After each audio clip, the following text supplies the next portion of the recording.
Hello students, नमस्कार। मैं Varun, lecturer in economics, education department Haryana, इस वीडियो में आपका स्वागत करता हूं। बच्चों, आज की वीडियो में हम इकोनॉमिक्स के एक बहुत ही इम्पोर्टेंट विषय केंद्रीय समस्याएं के बारे में अध्ययन करने जा रहे हैं। और केंद्रीय समस्याओं के बारे में बताने से पहले मैं आपको आर्थिक समस्याओं के बारे में बताना चाहूँगा। आर्थिक समस्याएं क्या हैं? आर्थिक समस्याओं को समझना हमारे लिए बहुत ज़रूरी इसलिए है क्योंकि इकोनॉमिक्स की जब डेफिनेशन आप करते हैं और इकोनॉमिक्स की डेफिनेशन में आप जब देख पाते हैं कि इकोनॉमिक्स की आवश्यकता क्यों है, तब आपको समझ में आता है कि आर्थिक समस्याएं एक ऐसा विषय है इकोनॉमिक्स का जिसके समझे बिना आप इकोनॉमिक्स की डेफिनेशन को भी ढंग से नहीं समझ सकते। तो आर्थिक समस्याएं क्या हैं? देखिए, आपको मैं एक व्यवहारिक एग्जांपल देता हूँ। आप अपने से ही सोच के देखिए, आपकी कितनी आवश्यकताएं हैं? आप कितनी वस्तुएं खरीदना चाहते हैं? क्या आप सारी वस्तुएं खरीद पाते हैं? क्या आपकी सारी आवश्यकताएं पूरी हो जाती हैं? हाँ या ना? नहीं ना? इसका रीज़न क्या है? क्या है इसका कारण? इसका कारण यह है कि उन आवश्यकताओं को पूरा करने के लिए जो साधन चाहिए, वो साधन हमारे पास सीमित हैं। सीमित साधनों से हम अपनी असीमित आवश्यकताओं को पूरा करना चाहते हैं, परंतु आवश्यकताएं पूरी नहीं हो सकती। परंतु आवश्यकताओं के साथ एक बात है कि आवश्यकताओं को आप प्रायोरिटाइज कर सकते हैं। हर एक आवश्यकता का महत्व समान नहीं होता, आवश्यकताओं का महत्व अलग अलग होता है। आवश्यकताओं को हम प्रायोरिटाइज कर सकते हैं, और जब हम आवश्यकताओं को प्रायोरिटाइज करते हैं तो हमको यह चुनना होता है, यह चयन करना होता है कि किन आवश्यकताओं को हमको पूरा करना है, क्योंकि सारी आवश्यकताएं पूरी नहीं की जा सकती। तो आवश्यकताओं का को चयन करना हमारे लिए एक समस्या होता है, हमारे लिए एक जरूरी विषय होता है। अब बात करते हैं सीमित साधनों की। जैसे मैंने अभी आपको बताया कि जो साधन जिनसे आवश्यकताएं पूरी होनी है, वो साधन क्या हैं? सीमित हैं। और वो साधन सीमित ही नहीं है, इसमें एक चीज़ और ऐड करूंगा मैं। उन साधनों के प्रयोग भी वैकल्पिक हैं। वैकल्पिक का क्या मतलब होता है? साधनों के प्रयोग एक से ज़्यादा हैं। ये नहीं कि किसी साधन का केवल एक ही प्रयोग होता है, ऐसा नहीं है। साधनों के प्रयोग एक से ज़्यादा हैं। हमारे सामने फिर एक चयन की समस्या उत्पन्न होती है। क्या? साधनों के उन वैकल्पिक प्रयोगों में से कौन सा प्रयोग किया जाए? तब हमने देखा, ये हमारे सामने दो तरह की समस्या उत्पन्न हुई। एक तो असीमित आवश्यकताओं में हमको यह चुनना होता है कि इन आवश्यकताओं को हमको पूरा करना है, क्योंकि आवश्यकताओं को पूरा करने के जो साधन हैं जिनसे आवश्यकताओं को पूरा किया जा सकता है, वो साधन सीमित हैं। इसके लिए एक शब्द प्रयोग किया जाता है, ये साधन दुर्लभ हैं। दुर्लभ का मतलब हम शाब्दिक जीवन में यह अर्थ में यह समझते हैं, आम जीवन में यह समझते हैं, कोई चीज़ दुर्लभ है मतलब वो बहुत थोड़ी है। नहीं, इकोनॉमिक्स में दुर्लभ का मतलब है कि उसकी मांग उसकी पूर्ति से ज़्यादा है। यहाँ पे दुर्लभ का मतलब यह है। चलिए, हमने यह समझ लिया कि जो साधन हैं वो क्या हैं? सीमित हैं, दुर्लभ हैं। और उन साधनों से जो हमें आवश्यकताएं पूरी करनी है, वे आवश्यकताएं हैं, सीमित हैं। तो उन आवश्यकताओं में हमने ये चुनना होता है कि इन आवश्यकताओं को हमको पूरा करना है। दूसरी बात मैंने आपको बताई, जो सीमित साधन है उनके प्रयोग एक से अधिक है, तो हमको भी यह भी देखना होता है कि उन अनेक प्रयोगों में से कौन सा प्रयोग हमको करना है। बात समझ में आई आपको यहाँ तक? तो आपने इस तरीके से आर्थिक समस्याओं को समझने के लिए आर्थिक समस्या को हमने एक तरीके से 3 भागों में ऐसे विभाजित कर दिया। वे 3 कारण विभाजित कर दिए, आपको हमने इंगित कर दिए, जिससे आप यह समझ पाए होंगे कि आर्थिक समस्या क्या है और क्यों उत्पन्न होती हैं। तो तीनों ये कारण हैं आर्थिक समस्या उत्पन्न होने के, असीमित आवश्यकता, सीमित साधन और सीमित साधनों के वैकल्पिक प्रयोग। अब आर्थिक समस्याओं को समझने के बाद हम बात करने जा रहे हैं केंद्रीय समस्याओं की। बच्चों, जैसे अभी हमने समझा कि अर्थव्यवस्था में साधन सीमित हैं और उनके वैकल्पिक प्रयोग हैं, तो साधनों के संदर्भ में अर्थव्यवस्था में एक जो समस्या उत्पन्न होती है वो यह होती है साधनों के आवंटन की समस्या। तो इससे हम केंद्रीय समस्याएं भी कहते हैं। केंद्रीय समस्या की डेफिनेशन को हम स्क्रीन पर देख पा रहे हैं कि प्रत्येक अर्थव्यवस्था में आय, रोजगार, उत्पादन की समस्या को हल करने के लिए उपलब्ध दुर्लभ साधनों के वैकल्पिक प्रयोगों तथा तकनीक का इस प्रकार चयन करना पड़ता है कि समाज की अधिकतम संतुष्टि हो सके। तो हमको हमारे सामने ये रहती है समस्या कि जैसे हमने अब पहले भी बताया कि साधन सीमित हैं और उनके वैकल्पिक प्रयोग हैं, तो उनका प्रयोग किस प्रकार किया जाए, किस तरीके से उनका अनुकूलतम प्रयोग हो कि समाज में अधिकतम संतुष्टि प्राप्त हो सके, समाज कल्याण हो सके। तो हमेशा यह एक केंद्रीय समस्या के रूप में होती है। प्रोफेसर सैमुअल्सन ने इन केंद्रीय समस्याओं को मुख्य रूप से 3 भागों में बांटा। प्रोफेसर सैमुअल्सन ने साधनों के आवंटन को लेकर 3 केंद्रीय समस्याएं प्रस्तुत की। पहली है किन वस्तुओं का उत्पादन किया जाए। जब हम किन वस्तुओं का उत्पादन किया जाए की बात करते हैं, उसके साथ में हम यह भी बात कर रहे होते हैं कितनी मात्रा में किया जाए। तो अगर मैं इसको पूरा बोलूं तो यह बोलूँगा कि किन वस्तुओं का उत्पादन किया जाए और कितनी मात्रा में किया जाए। तो ये पहली केंद्रीय समस्या है। दूसरी, उत्पादन कैसे किया जाए। तीसरी, उत्पादन किसके लिए किया जाए। जब बात की जाती है किन वस्तुओं का उत्पादन किया जाए, तो देखिए एक अर्थव्यवस्था में मैंने आपको बताया साधन सीमित हैं और उन साधनों से आप वस्तुओं का उत्पादन आपको करना है। तो पर वस्तुएं एक नहीं है, वस्तुएं अनेक वस्तुएं होती हैं। उपभोग वस्तुएं होती हैं, पूंजीगत वस्तुएं होती हैं। उपभोग वस्तुओं में भी आवश्यक वस्तुएं होती हैं, विलासिता की वस्तुएं होती हैं। और जब हम पूंजीगत वस्तुओं की बात करते हैं तो पूंजीगत वस्तुएं भी अनेक तरह की होती हैं। तो हमेशा यह समस्या रहती है कि किन वस्तुओं का उत्पादन करना चाहिए। हथियारों का करना चाहिए, क्या सिंचाई सुविधाओं का करना चाहिए, क्या उर्वरकों का करना चाहिए, क्या दवाइयों का करना चाहिए, क्या इंजेक्शंस का करना चाहिए, क्या फाइटर प्लेन्स बनाने चाहिए, क्या रॉकेट बनाने चाहिए, किन वस्तुओं का उत्पादन किया जाए। और दूसरी बात इसके साथ ही जो रिलेटेड है वो उनका कितनी मात्रा में किया जाए। क्योंकि देखिए कितनी मात्रा में किया जाए क्यों ज़रूरी है यहाँ पे जानना, क्योंकि अगर आप किसी वस्तु की मात्रा बढ़ाएंगे, उत्पादन की मात्रा बढ़ाएंगे, तो यह निश्चित है कि जो वो कोई वस्तु होगी जिसका उत्पादन घट जाएगा।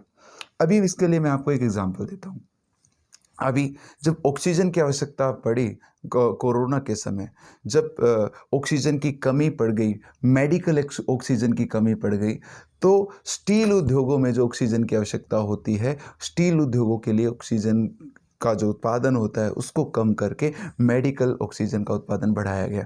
क्योंकि जो प्लांट्स हैं, जो साधन हैं जिससे ऑक्सीजन का उत्पादन होना था वो सीमित थे। तो आवश्यकता किसकी अधिक थी? मेडिकल ऑक्सीजन की अधिक थी। तो स्टील प्लांट्स के लिए जो ऑक्सीजन का उत्पादन था, जो साधन स्टील प्लांट्स के लिए ऑक्सीजन बना रहे थे, उनको हमने कहाँ पे डाइवर्ट करना पड़ा? मेडिकल ऑक्सीजन पे।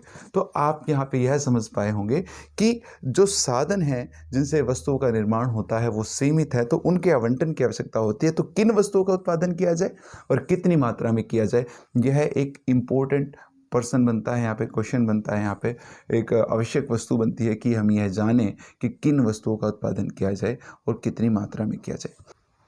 दूसरी केंद्रीय समस्या जो प्रोफेसर सैमुअल्सन ने प्रस्तुत की वो है कि कैसे किया जाए। देखिए उत्पादन करने की जब हम बात करते हैं कैसे किया जाए, तब बात होती है क्या वो पूंजी प्रधान तकनीक से किया जाए, क्या वो श्रम प्रधान तकनीक से किया जाए। भारत जैसा देश जहाँ पे श्रम की अधिकता है, श्रम की गहनता है, वहाँ पे कौन सी विधि ज़्यादा उपयुक्त है, कौन सा तरीका ज़्यादा उपयुक्त है, यह देखना होगा। कुछ ऐसे देश जो विकसित देश हैं जहाँ पे श्रम की कमी है परंतु पूंजी की उपलब्धता अधिक है, तो वहाँ कौन सी विधि उपयुक्त है। तो यह उस देश में उपलब्ध श्रम और पूंजी की मात्रा के आधार पर, संख्या के आधार पर देखा जाता है कि उत्पादन कैसे किया जाए। तो जैसे मैंने आपसे प्रश्न पूछा कि भारत एक ऐसा देश जहाँ पे श्रम अधिक है, पूंजी कम है, पूंजी की कमी है, कौन सी तकनीक अच्छी है। आपने खुद सोच लिया होगा मन में कि मैंने आपको 2 तकनीक बताई थी, श्रम प्रधान तकनीक, एक पूंजी प्रधान तकनीक। मान लो अगर जैसे कपड़े का उत्पादन की बात करें तो कपड़ा का उत्पादन करने की जो कुछ मिल्स हैं जहाँ पे श्रम की अधिकता होती है, पूंजी की आवश्यकता कम होती है, और कुछ ऐसी कंपनियां हैं, बहुत सारी ऐसी कंपनियां हैं जहाँ पे श्रम की ज़्यादा आवश्यकता नहीं होती जितनी पूंजी की आवश्यकता होती है, मशीनों की आवश्यकता होती है। तो भारत को किस तरह की फैक्ट्रीज, कारखाने, मिल लगानी चाहिए जो भारत के लिए उपयुक्त हो। तो आप समझ पाए होंगे कि यहाँ श्रम की अधिकता है, श्रम लागत कम है, तो श्रम प्रधान तकनीक उपयुक्त है। और कुछ विकसित देश जहाँ श्रम की कमी है, श्रम महंगी है, श्रम की लागत ज़्यादा है, तो वहाँ पे पूंजी प्रधान तकनीक उपयुक्त है। तो यह क्वेश्चन होता है कि उत्पादन कैसे किया जाए। और जब हम कैसे किया जाता है की बात करते हैं, तो हम ये भी बात करते हैं कि भाई उत्पादन का पैमाना क्या होना चाहिए, कि बड़े पैमाने का उद्योग लगाया जाए, छोटे पैमाने का उद्योग लगाया जाए। जब हम बात करते हैं कि उत्पादन निजी क्षेत्र में हो, सार्वजनिक क्षेत्र में हो, कैसे किया जाए के अंदर ये कई चीज़ें इसमें हैं जो शामिल की जाती हैं।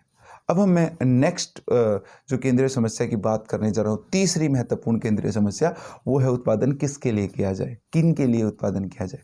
क्या वो उत्पादन धनी वर्ग के लिए किया जाए, क्या वो उत्पादन गरीब वर्ग के लिए किया जाए, क्या वो उत्पादन देश के रक्षा क्षेत्र के लिए किया जाए, क्या वो उत्पादन किसानों के लिए किया जाए, क्या वो उत्पादन हॉस्पिटल सेक्टर के लिए किया जाए, मेडिकल सेक्टर के लिए किया जाए, किन के लिए उत्पादन किया जाए।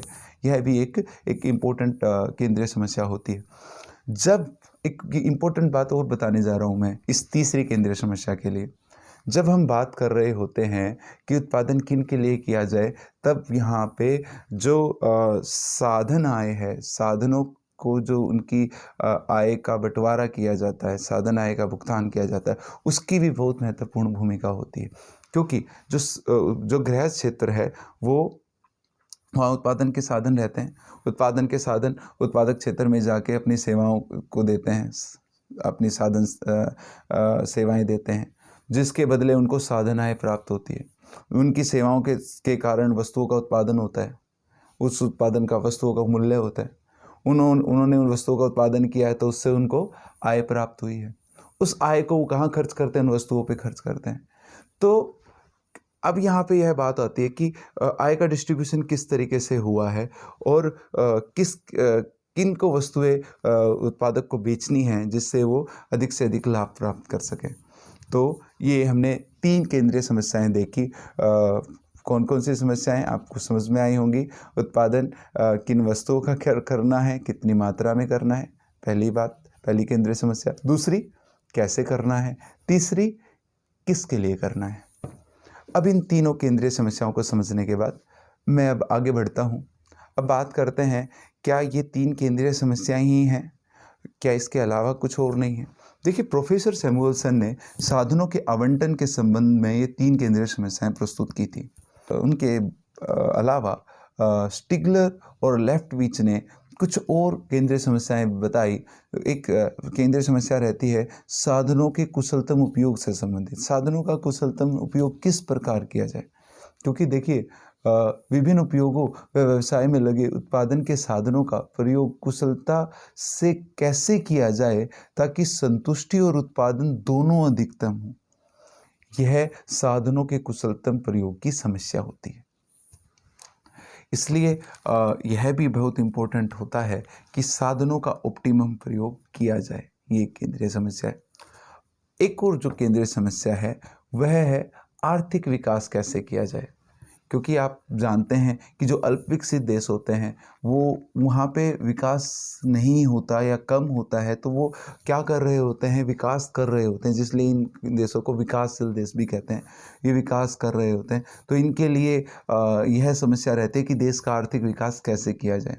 और जो विकसित देश हैं उनका विकास पहले हो चुका होता है, तो उनको अपने देश के विकास को बनाए रखना होता है, आर्थिक विकास को कायम रखना होता है। तो वह इसके लिए इसलिए सदैव प्रयासरत रहते हैं कि आर्थिक विकास को कैसे बनाए रखें।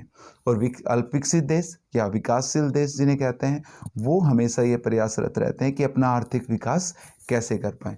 तो यह भी एक केंद्रीय समस्या है कि आर्थिक विकास कैसे किया जाए, आर्थिक विकास की गति को कैसे बढ़ाया जाए। अब यह समझने के बाद केंद्रीय समस्याएं क्या हैं, अब हमारे लिए यह समझना जरूरी हो जाता है कि विभिन्न अर्थव्यवस्थाओं में केंद्रीय समस्याओं का समाधान कैसे होता है। देखिए, 3 तरह की अर्थव्यवस्थाएं होती हैं। एक पूंजीवादी अर्थव्यवस्था, एक समाजवादी अर्थव्यवस्था और एक मिश्रित अर्थव्यवस्था। पहले हम बात करते हैं पूंजीवादी अर्थव्यवस्था की। पूंजीवादी अर्थव्यवस्था क्या है? पूंजीवादी अर्थव्यवस्था वह है जिसमें अर्थव्यवस्था में किन वस्तुओं का उत्पादन किया जाता है, कैसे किया जाता है, किसके लिए किया जाता है, इसका जो निर्णय है वो मार्केट मैकेनिज्म पे छोड़ दिया जाता है, बाजार संयंत्र पे छोड़ दिया जाता है। इसमें जो निर्णय है वो कोई सरकार या कोई केंद्रीय अधिकारी नहीं लेता, बल्कि यह निर्णय मार्केट मैकेनिज्म में डिसाइड होता है। किन वस्तुओं का उत्पादन किया जाता है, जिनकी डिमांड ज़्यादा होती है। कैसे किया जाता है, जिससे लागत कम आए। किन के लिए किया जाता है, जिससे उसको अधिक से अधिक प्रॉफिट हो, अर्थात जहाँ वस्तुएं अच्छी कीमतों पे बेची जा सकें। ये हो गया पूंजीवादी अर्थव्यवस्था में केंद्रीय समस्याओं का समाधान। जब हम समाजवादी अर्थव्यवस्था की बात करते हैं तो समाजवादी अर्थव्यवस्था में क्या होता है, समाजवादी अर्थव्यवस्था में यह जो निर्णय है वह सरकार द्वारा लिया जाता है, केंद्रीय अधिकारी द्वारा लिया जाता है।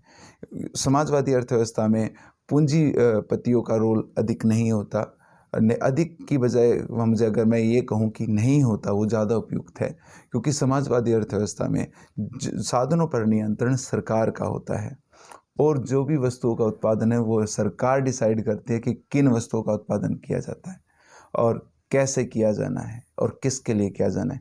और समाजवादी अर्थव्यवस्था में जो सरकार की जो मैं बात कर रहा हूँ, तो इसके लिए मैं यह भी कह सकता हूँ कि एक कोई योजना अधिकारी होगा जो यह निर्णय लेगा और इस चीज़ के लिए बताएगा कि कैसे उत्पादन होगा, कैसे होगा, किन का होगा, किसके लिए होगा।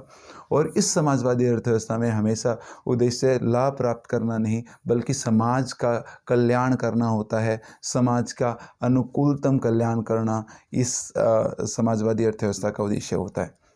चलिए बच्चों, अब हम बात करते हैं तीसरी अर्थव्यवस्था, वो है मिश्रित अर्थव्यवस्था। मिश्रित अर्थव्यवस्था क्या है? देखिए, मिश्रित अर्थव्यवस्था की जब हम बात करते हैं, मिश्रित अर्थव्यवस्था वह अर्थव्यवस्था है जिसमें समाजवादी अर्थव्यवस्था तथा पूंजीवादी अर्थव्यवस्था दोनों के गुण होते हैं। भारतीय अर्थव्यवस्था एक मिश्रित अर्थव्यवस्था है, अर्थात यहाँ पे आपको सार्वजनिक क्षेत्र भी देखने को मिलेगा और यहाँ पे आपको निजी क्षेत्र भी देखने को मिलेगा। जैसे मैंने आपको बताया, सार्वजनिक क्षेत्र का उद्देश्य यह होता है कि समाज कल्याण किया जाए, समाज का अनुकूलतम लाभ किसमें है, परंतु जो निजी क्षेत्र है उसका उद्देश्य अपना निजी लाभ प्राप्त करना होता है। तो भारतीय अर्थव्यवस्था में आपको दोनों चीज़ देखने को मिलेंगी।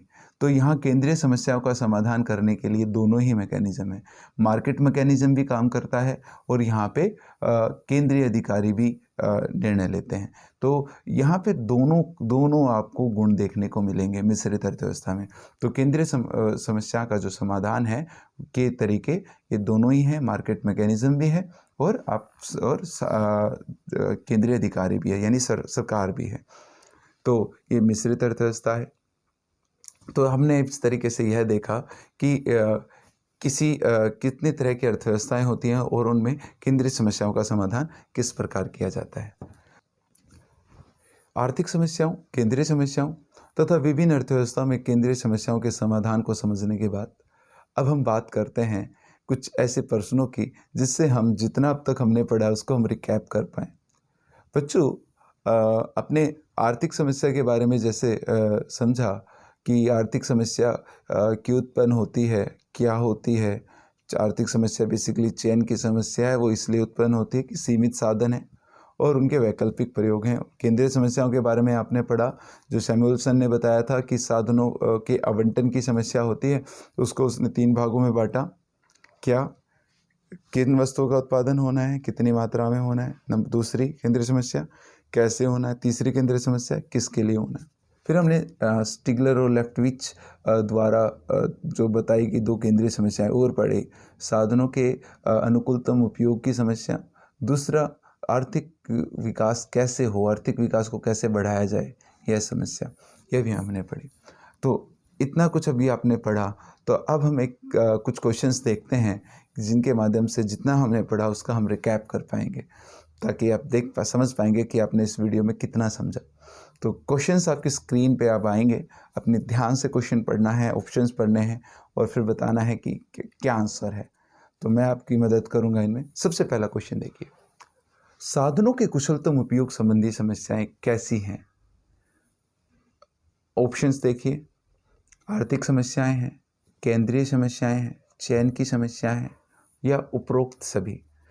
साधनों के कुशलतम उपयोग संबंधी समस्याएं कैसी हैं। मैंने आपको पहले बताया, साधन हैं सीमित जिनके कारण सारी समस्याएं हैं। अगर साधन सीमित ना होते, साधन असीमित होते, तो ये कोई समस्या नहीं होती।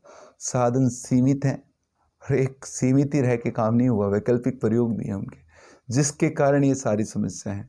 आर्थिक समस्या भी है, केंद्रीय समस्या भी है, और जो आर्थिक समस्या वो चयन की समस्या ही होती है। चयन की समस्या यह है कि चयन करना होता है। चयन कब करना होता है? जब साधन आपके पास क्या हो, लिमिटेड हो, तो उनका कुशलतम उपयोग करना बहुत ज़रूरी हो जाता है। तो इसमें क्या आएगा? उपयुक्त सभी। नेक्स्ट क्वेश्चन देखते हैं, केंद्रीय समस्या कौन सी है? क्या उत्पादन किया जाए, कैसे किया जाए। तीसरा है किसके लिए किया जाए। फोर्थ है उपयुक्त सभी। बताइए क्या आएगा इसमें? क्या उत्पादन किया जाए, उत्पादन कैसे किया जाए, उत्पादन किसके लिए किया जाए, उपयुक्त सभी। तो ऑप्शन इसका यही है, उपयुक्त सभी। अभी आपने पढ़ा था थोड़ी देर पहले, केंद्रीय समस्याएं हैं। साधनों के आवंटन की समस्याओं को हमने 3 भागों में बांटा था। क्या उत्पादन किया जाए, कैसे किया जाए और किसके लिए किया जाए। प्रोफेसर सैमुअल्सन ने इनको प्रतिपादित किया था। आगे बात करते हैं, तीसरा क्वेश्चन देखते हैं, पूंजीवादी अर्थव्यवस्था में केंद्रीय समस्या का समाधान कौन करता है। जैसे मैंने आपको पहले बताया कि पूंजीवादी अर्थव्यवस्था में समाधान किस तरीके से होता है, आपको याद आ जाना चाहिए। अभी ऑप्शंस देख लेते हैं। ए कीमत से अंतर, बी योजना अधिकारी, सी उपरोक्त दोनों, डी इनमें से कोई नहीं। तो क्या आंसर होना चाहिए इसका? कीमती अंतर, कीमत से अंतर कह सकते हैं, कीमती अंतर कह सकते हैं, जिसे हम बोलते हैं प्राइस मैकेनिज्म। इसे प्राइस मैकेनिज्म भी बोलते हैं, इसे मार्केट मैकेनिज्म भी बोलते हैं, इसे कीमत से अंतर भी बोल सकते हैं आप, इसे हम बाजार से अंतर भी बोल सकते हैं। ठीक है, तो इसका आंसर है ए कीमत से अंतर। ठीक है, या बाजार से अंतर भी आप इसको कह सकते हैं। आगे बढ़ते हैं, अब देखते हैं नेक्स्ट क्वेश्चन, समाजवादी अर्थव्यवस्था में केंद्रीय समस्या का समाधान कौन करता है। ऑप्शन है योजना अधिकारी, प्लानिंग ऑफिसर, दूसरा है कीमत अधिकारी, तीसरा है उपयुक्त दोनों, फोर्थ है कोई नहीं। बताइए क्या होगा इसमें? मैंने पहले बताया था, समाजवादी अर्थव्यवस्था में एक प्लानिंग ऑफिसर होता है, योजना अधिकारी, वो निर्णय लेता है कि किन वस्तुओं का उत्पादन होना है, कैसे होना है, किसके लिए होना है। तो समाजवादी अर्थव्यवस्था में इनका समाधान एक योजना अधिकारी करता है। आगे बढ़ते हैं, मिश्रित अर्थव्यवस्था में, जैसे भारत की अर्थव्यवस्था है, इसमें केंद्रीय समस्या का समाधान कौन करता है? क्या योजना अधिकारी करता है, कीमत से अंतर करता है, उपयुक्त दोनों, या इनमें से कोई नहीं। समझ पा रहे होंगे आप, ऑप्शन है इसका सी उपयुक्त दोनों, क्योंकि इसमें दोनों अर्थव्यवस्थाओं के गुण हैं, समाजवादी का भी गुण है और पूंजीवादी का भी गुण है। समाजवादी में योजना अधिकारी करता है, पूंजीवादी में कीमत से अंतर करता है, तो इसमें दोनों के गुण हैं। तो यहाँ पे जो केंद्रीय समस्या का समाधान भी इन दोनों द्वारा होगा, तो इसका ऑप्शन है सी। अब हम पढ़ते हैं नेक्स्ट क्वेश्चन, साधनों के आवंटन की समस्या कौन सी है। ऑप्शन हम देखते हैं इसमें, क्या उत्पादन किया जाए, कितना किया जाए, कैसे किया जाए, उपरोक्त सभी। समझ पाए होंगे आप, इसका आंसर है उपरोक्त सभी। अब हम बात करते हैं नेक्स्ट क्वेश्चन की, विकसित देशों की केंद्रीय समस्याएं कौन सी हैं। ए आर्थिक पिछड़ेपन को दूर करना, बी आर्थिक विकास बनाए रखना, सी उपरोक्त दोनों, डी इनमें से कोई नहीं। तो विकसित देशों की केंद्रीय समस्या मैंने आपको बताया ही था कि विकसित देशों में जो केंद्रीय समस्या होती है उनके लिए वो आर्थिक विकास को बनाए रखना होती है। परंतु अगर इस क्वेश्चन में विकसित देश की बजाय अगर अल्प विकसित देश होता, तब क्या होता? तब इसका ऑप्शन होता ए आर्थिक पिछड़ेपन को दूर करना। परंतु क्वेश्चन क्या है? विकसित देशों की केंद्रीय समस्या, तो अर्थात विकसित देशों में तो आर्थिक विकास को बनाए रखना उनकी केंद्रीय समस्या है, तो इसका ऑप्शन है बी।